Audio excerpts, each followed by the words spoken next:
The sleepy town of Hartford, Wisconsin never saw it coming. It was a scorcher of a day in 2013 when their world turned upside down. Jessie Blodgett, barely 19 and bursting with life, was gone in the blink of an eye.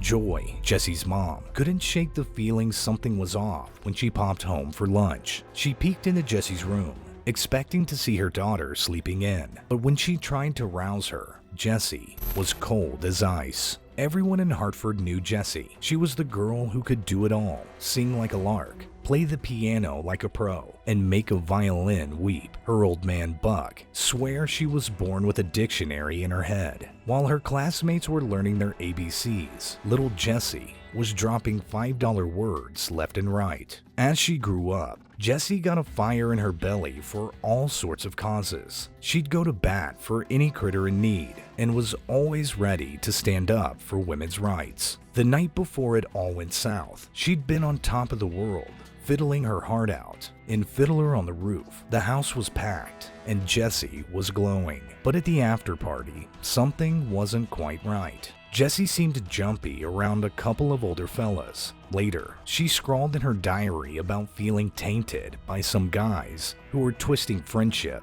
into some weird game. When the boys in blue started sniffing around, they quickly ruled out a break-in.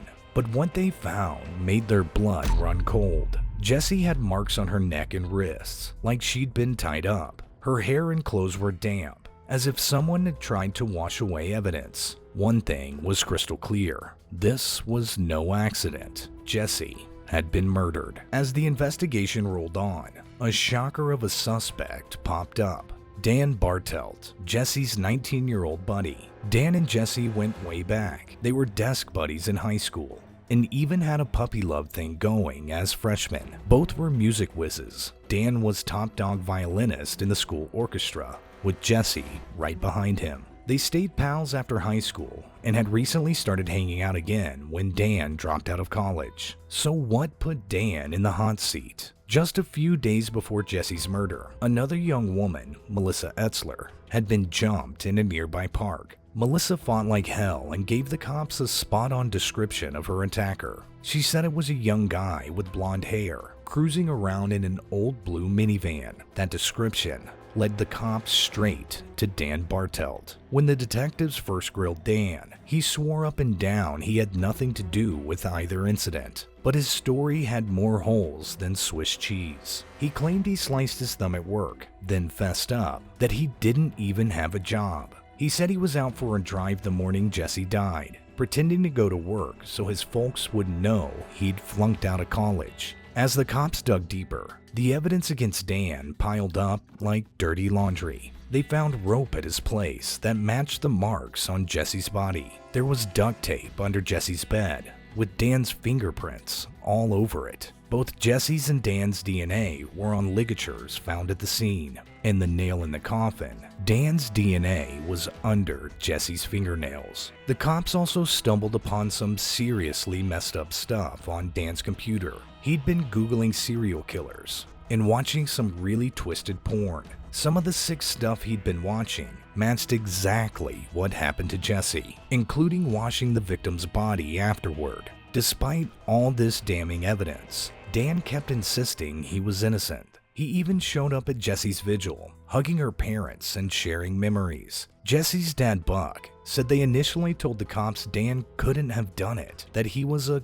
good guy. But as the case unfolded, it became crystal clear that Dan Bartelt wasn't the person everyone thought he was. Detective Richard Thickens called him a chameleon who could put on a completely different face for the world. This ability to charm and deceive made Dan scary as hell. The question that kept everyone up at night was, why?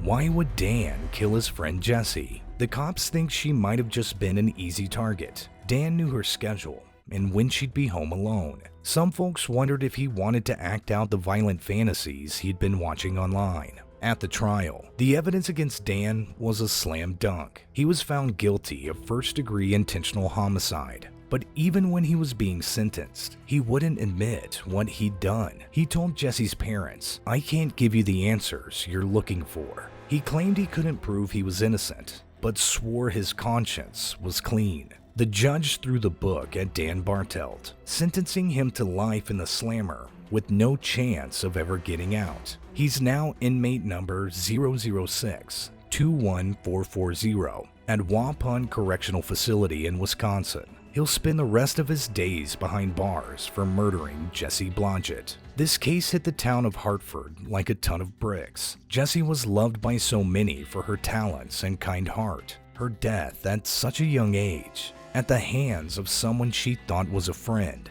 left the community reeling. But out of this nightmare, something beautiful grew. Jesse's dad, Buck, decided to respond with love instead of hate. At Dan's sentencing, Buck told him, "I forgive you, as I have every single day since we found out it was you." He said he believes there's good and bad in everyone, so he doesn't demonize or vilify Dan.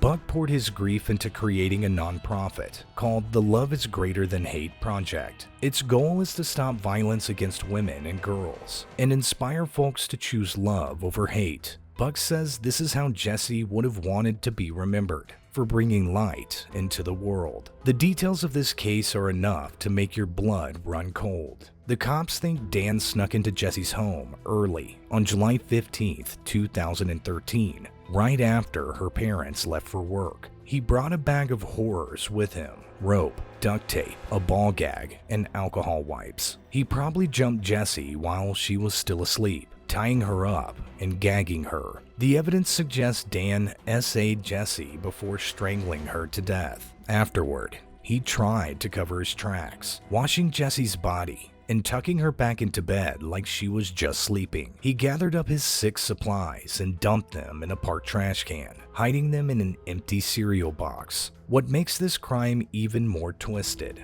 is how Dan acted in the days after. He showed up at Jessie's vigil, comforting her family and friends. He went on and on about his memories of Jessie. When the cops called him during the vigil to come in for questioning, he calmly told everyone he had to go to the station.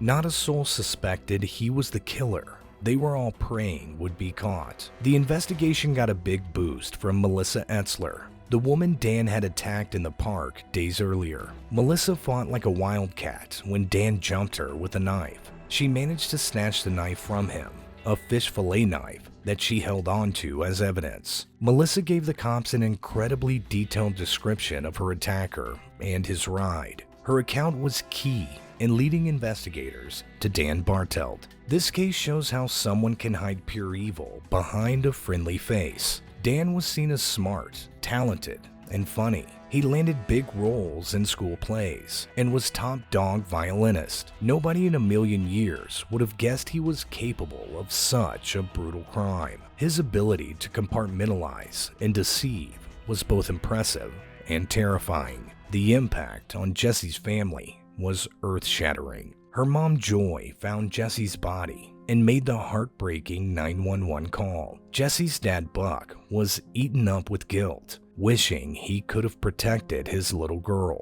But instead of letting anger consume him, Buck chose forgiveness and love. He says he still feels pain and anger, but also peace he can't explain. For the folks in Hartford, this case shattered their sense of safety. If someone like Dan could do something so horrible, who else might be hiding violent urges? The community rallied around the Blodgett family, packing their house to share memories of Jessie. But there was also fear and disbelief that such evil could exist in their quiet little town. Jessie's legacy lives on through her music and the foundation her dad started. She was known for her beautiful voice and mad skills on multiple instruments. She taught music to local kids and dreamed of becoming a choir director. Though her life was cut tragically short, her passion for music and desire to make the world better continue to inspire others. This case is a sobering reminder that danger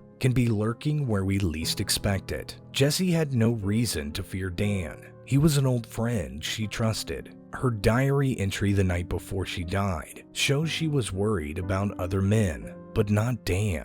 His betrayal of that trust makes his crimes all the more evil. In the end, justice was served, but at a terrible price. A bright young life was snuffed out. a family was left to grapple with unimaginable loss. A community's sense of security was shaken to its core. Yet, out of this darkness, Jesse's dad chose to spread a message of love conquering hate. It's a powerful testament to the human spirit's ability to find forgiveness and hope, even in life's darkest moments.